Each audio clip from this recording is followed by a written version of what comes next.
Everyone, আজ যাচ্ছি last চেকআপে আর last USG করতে। আমি আর বাবাই বেরিয়ে পড়ছি বৃষ্টির মধ্যেও। আমাকে বসিয়ে রেখে বাবাই এখন গেছে রিপোর্ট আনতে। আর তারপর ডাক্তার দেখিয়ে বাড়ি চলে এসেছি। আজকে আমাদের রান্না পুজো আছে, অনেক কিছু রান্না হয়েছে, শেয়ার করবো কি রান্না হয়েছে।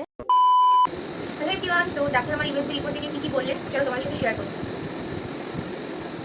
ডাক্তার আমাদের কবে ডেট দিয়েছে সবই তোমাদের সাথে শেয়ার করবো আজকে এই ভিডিওটায়। ইউএসজির ফটোকপি, এই যে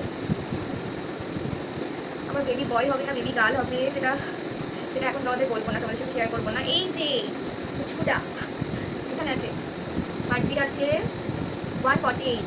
জানি না, তোমরাই বলো যে কী হবে। ডাক্তার আমাকে ডেট দিয়েছে হচ্ছে গত বৃহস্পতিবার, হচ্ছে মানে ওই 19শে সেপ্টেম্বর আর কি। আমার ডেট ছিল অক্টোবরের 10 তারিখে। তো সেখানে আমাকে অনেকটা এগিয়ে দেওয়া হয়েছে। ডাক্তার বললো যে আর বেশি রিস্ক নিতে হবে না, তার জন্য দিয়েছে। তো আমি তো প্রচণ্ড এক্সাইটেড বেবিকে দেখার জন্য, আর মনে মনে একটা ভয়ও লাগবে জানি না কী হবে। আর সেটা তো সবারই লাগে তাই না। তো চলো আজকে বেরিয়ে পর্যন্তই।